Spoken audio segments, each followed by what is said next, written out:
I thought love meant sacrifice, until my husband thanked me for saving his family by telling me he'd been cheating on me for 2 years. Please stay with me as I tell you my story, and please don't forget to support our channel by subscribing, liking, and sharing with your loved ones. I used all the money my late father left me to help my husband's family. They were drowning in debt, over $150,000. His mother called me crying. His father said they were going to lose everything. My husband looked so worried, so helpless. So I stepped in. I emptied my inheritance account, sold off a few things, and wired the money. They cried on the phone. They thanked me like I had saved their lives. I felt proud, thinking I had done something good for the family. But soon after, something changed. My husband didn't seem happier. If anything, he became colder. He didn't touch me like he used to. He started sleeping later, working longer hours, and smiling less. I thought maybe the stress hadn't left him yet, but his distance felt strange. At family dinners, his sister barely looked at me. His mother avoided long conversations. I asked once if everything was okay. They smiled and said yes, but it didn't feel honest. Weeks passed, and the silence around me grew louder. One day, while cleaning the house, I found his old iPad tucked inside a drawer. I didn't mean to snoop, but something in me pushed to turn it on. It still worked. No password. The screen lit up, and what I found made my chest tighten. Messages, photos, voice notes, all between my husband and another woman. She wasn't just anyone. She was someone I had met before, a family friend. She had come to our home. She had laughed at our wedding. She had hugged me when I first gave them the money. The messages weren't just romantic, they were cruel. He joked about how easy it was to make me pay, how I fell for it because I wanted to be accepted. They talked about what they'd do with the money, about going on trips, starting fresh, without me. I sat there in the quiet living room, reading every word like a punch to the chest. My hands shook, my eyes burned. I didn't cry, I just felt empty. I had given everything, my savings, my trust, my heart, and in return, I got lies, deep, planned lies. The worst part wasn't the affair. It was knowing that everyone probably knew. His sister, his parents. Maybe they all played a part. Maybe they watched me hand over my inheritance and smiled, knowing the truth. That night, I didn't say anything. I just stared at him across the dinner table. He laughed at something on his phone. He didn't know I had found out. He didn't know the silence he left in me had finally spoken back. And from that moment, I knew I would never let him or his family take anything else from me again. One evening, about a week after I helped his family, my husband told me to dress up. He said he made a dinner reservation and wanted us to have a nice night out. I thought maybe he finally wanted to thank me, to appreciate what I had done. I got ready, hoping it would be a good night, a fresh start for us. The restaurant was quiet and beautiful. We sat at a table by the window. He was calm, smiling like everything was okay. We ordered food, and he asked me how my day went. I told him a little, but I was mostly waiting for him to say something about the money, about what I gave up for his family, but he didn't. Halfway through the meal, he put down his fork, looked straight at me and said, "There's something I need to tell you." My heart paused. I sat up straight. I thought maybe it was about his parents, or the debt, but then he said the words I never expected. "I've been seeing someone else." I couldn't speak. I couldn't even blink. My mind went blank. He kept talking like he had been waiting to get it off his chest. "It's been going on for a while," he said.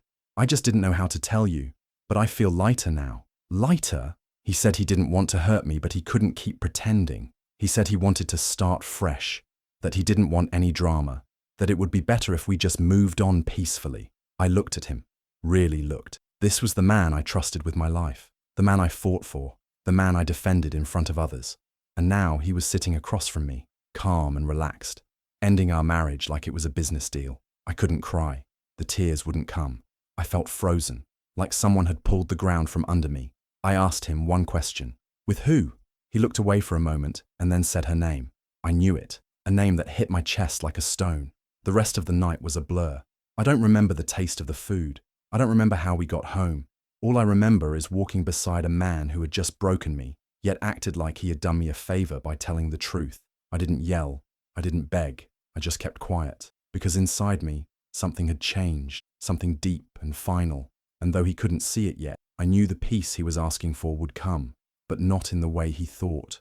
I couldn't sleep that night after the dinner. My body was still, but my mind kept running. His words echoed in my head. I kept hearing her name. I knew her. not just a little. She was someone who had been close to us, someone who smiled at me like a sister. She had come to our home so many times. She helped me pick out curtains for our living room. She brought food during holidays. She danced at our wedding. She stood beside me, held my hands, and told me how lucky I was to have him. I trusted her. I told her things I didn't tell others. When I was tired, when I felt lonely, when I didn't understand him, she was there, nodding and pretending to listen. The whole time, she was living a double life behind my back. I started to remember small things I had ignored. The way she would always come early for family events, and how she stayed late. The way she avoided eye contact sometimes, then suddenly laughed too hard at his jokes. How once, when I was sick, she offered to help him out while I rested. It all made sense now. Every piece that didn't fit before was suddenly clear. The betrayal wasn't just about love. It was personal, deep. She didn't just take my husband. She used my trust, my kindness, and made me feel foolish for not seeing it. I looked through old photos on my phone. There they were, smiling beside me in the middle, holding their hands, thinking I was surrounded by people who cared. But now, all I saw was two liars who played their parts well. She didn't steal him. He gave himself away, but she knew exactly what she was doing. She didn't need to be a stranger to break me. It hurt more because she was someone I welcomed into my life with open arms. There were times I called her when I was sad, and she gave me advice. Now I wonder if she laughed after hanging up, if they talked about me, mocked me, while I was still trying to keep the marriage together. It wasn't just the affair, it was the planning, the acting, the fake friendship. That's what made it cruel. That night, I realized I wasn't just dealing with a broken marriage. I was dealing with people who looked me in the eye and lied every single day. And I promised myself, as I sat there with those photos, that I would never be this blind again. I didn't need revenge, but I needed truth, and I needed to take back my power, piece by piece. The house felt different now, not because anything had changed on the outside, but because everything had changed inside me. I didn't cry. I didn't shout. I just walked slowly through each room, touching the walls, the furniture, the frames on the shelves. The silence was heavy, but I let it stay. I wasn't ready to talk. Words felt useless. What could I say that would undo what had already been done? I went into our bedroom and sat on the edge of the bed. I remembered the nights he came home late, saying he had meeting. I remembered how I believed him, how I even stayed awake some nights waiting for him. He would walk in, tired, barely look at me and fall asleep. I thought he was just stressed. Now I knew the truth behind those tired eyes. I opened the wardrobe. His shirts were still hanging neatly. I touched the one he wore on our anniversary. That night, he had been distant too. I thought maybe he forgot the date or had something on his mind. I had no idea it was her. I moved to the guest room, the kitchen, the living room. Every corner held a memory. I remembered the morning he rushed out, saying he had to help his brother with something urgent. I stayed back and made breakfast for him to take, thinking I was being a good wife. Even the small things started to sting. The tea I brought him when he worked late on his laptop. The way I stayed quiet during arguments with his family to keep peace. The birthday gift I saved up for, hoping it would make him smile. Everything I had done, every effort, every sacrifice, suddenly felt like it was for someone who never saw me clearly. I didn't break anything. I didn't pack a bag. I just moved around the house, thinking, remembering, breathing. Slowly, I started seeing it all for what it really was. Not a home, but a place where I had been alone long before I found out the truth. I stood by the window, looking out at the quiet street. A part of me felt numb, but another part was slowly waking up. I didn't feel angry yet, just hurt. Deep, slow hurt that didn't need loud noise to be real. And in that silence, I made a quiet promise to myself that I would not stay broken, that this stillness inside me would turn into something strong, something clear, something that would guide my next steps. He thought I was still broken. He thought I was just trying to heal. I let him believe it. I didn't argue with him. I didn't bring up the affair again. I acted like I wanted to fix things, like I still loved him the same way. I smiled when he spoke. I nodded when he said we could get through it. I even made him dinner some nights. He moved into the guest room and gave me space. That's what he called it. Space to recover. But what I really needed was space to think, and I used that space well. While he slept, I stayed up. I opened the old file cabinet in our study. I looked through documents I hadn't touched in months. I found loan papers, insurance files, and old tax returns. I took pictures with my phone and saved them quietly. I didn't rush. I made sure everything stayed in the same place so he wouldn't notice. I checked the drawers where we kept bills and bank letters. I noticed accounts I didn't remember agreeing to. I wrote them down. I looked up numbers, searched names, found patterns. I remembered passwords he had used before. His phone, PIN, his favorite pet's name, his mother's birthday. I tried them all on the laptop. One of them worked, and just like that, I had access. I read his emails, his online banking messages, and even conversations with people I didn't know. I stayed calm. I didn't cry. I just kept going, one step at a time. He still acted like nothing had really changed. Some nights he asked if I wanted to talk. I told him not now, that I needed more time. He believed me. He thought I was trying to forgive him, but forgiveness was not what I was working on. During the day, I called a lawyer from a number he wouldn't recognize. I asked quiet questions, took careful notes, and deleted my call history. I found out things I didn't expect, about the money, about his name being the only one on certain things, and about the debt I paid that may not have been real. I kept a small notebook hidden in my wardrobe, behind my scarves. I wrote down everything, dates, numbers, steps to take. Each day, I smiled a little more in front of him. I let him think we were getting better. I let him think I was moving forward with him, but I was moving forward without him, quietly, slowly, wisely. I wasn't going to fight or scream. I wasn't going to beg or explain. I was just going to be ready, because something inside me had changed, and I knew now what I had to do. The lawyer was calm when I explained everything. I told him how I gave up my inheritance to pay off a debt my husband said was urgent. I shared the documents I found, the screenshots, the names on the accounts. He listened, then asked a few questions. He took his time reading the papers and finally looked up at me. What he said next didn't shock me anymore. I had already started to expect the worst. The debt wasn't real, at least not the way my husband told it. There was no family emergency, no business collapse, no urgent crisis. It was all a story, a lie. The money had been used to cover up his bad investment. He had tried to double our savings through some crypto deal, and it crashed. He lost everything, and instead of telling me, he made up a story to get more money. My money. I sat there, quiet, as the lawyer explained how he had moved funds from account to account, hiding what he was doing. But he wasn't careful. He left trails, names, paper connections that couldn't be erased. The house. He had registered it in my name to protect it from creditors, not realizing he was giving me full control. The car? Same thing. The savings account I opened years ago. He had touched it, but I still had access. I didn't feel angry anymore. I felt ready. I had played the role of the quiet wife long enough. Now I was going to be smart, not loud, just clear. The lawyer helped me make a plan. It wasn't about revenge. It was about safety, about truth, about peace.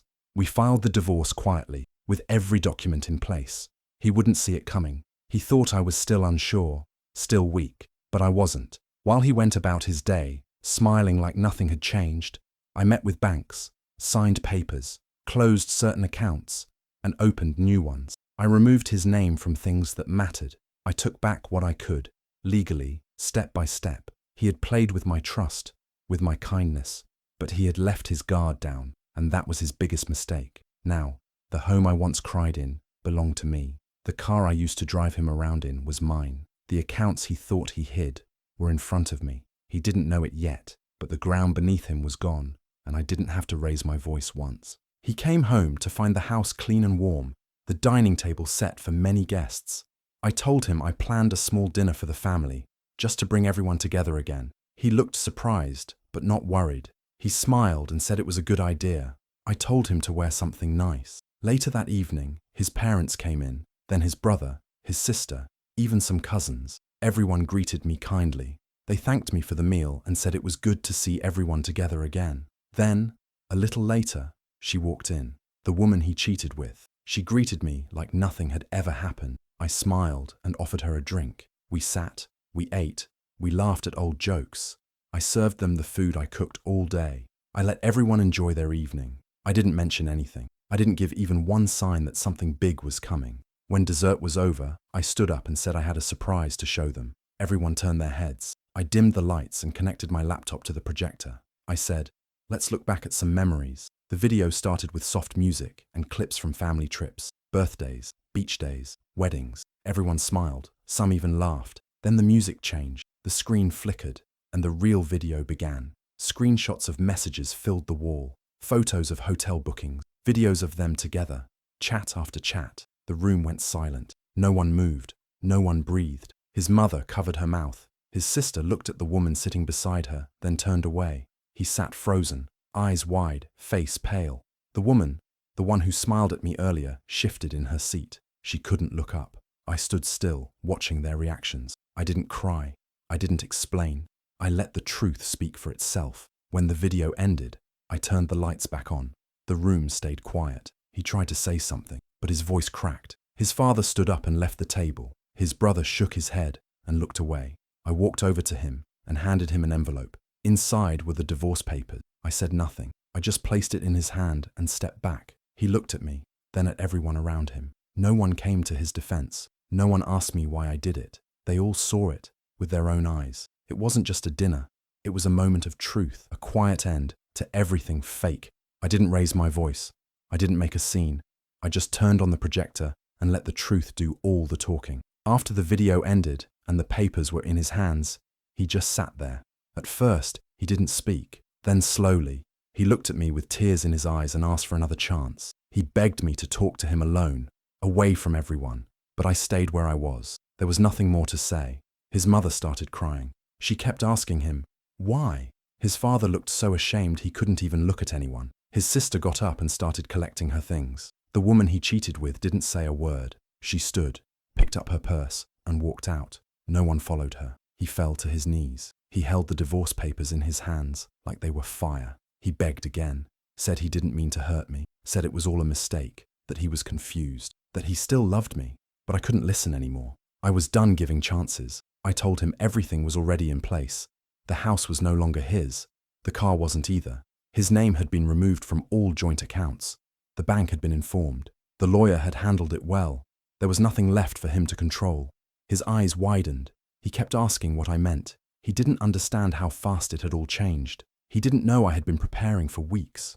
While he was lying, I had been working quietly, making sure I would be safe. His parents didn't defend him. They didn't ask me to forgive him. In fact, his father told him to leave before he brought more shame to the family. That was the last straw. He stood up, angry and broken, but he had no one on his side. As he walked out of the house, he looked back at me one last time.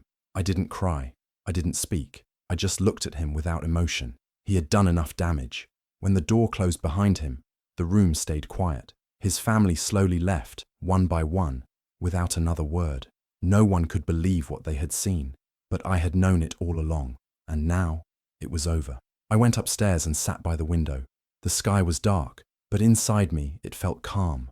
I had lost money, love, and time, but I had gained something stronger. I had taken back control, not through shouting or revenge, but through quiet strength. He thought I would break, but I didn't. I didn't just walk away.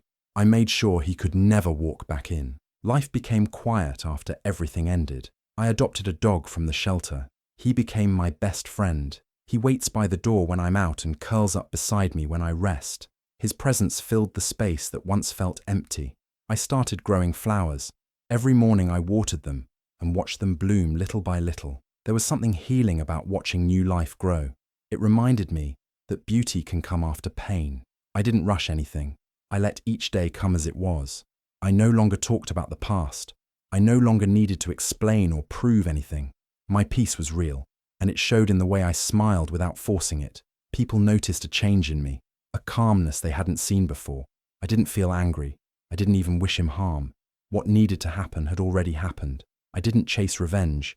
It had come naturally, without effort. Sometimes, when I'm alone, I remember his face when the truth played out on that screen, and I smile, not because it hurt him, but because it freed me. Now I rest without fear, without pretending. I found peace, and that was enough. Do you think I did the right thing by staying silent and planning my move, or should I have confronted him from the start? I'd really love to hear what you think. Let me know in the comments. And if you enjoy stories like mine, don't forget to subscribe and hit the notification bell so you never miss the next one.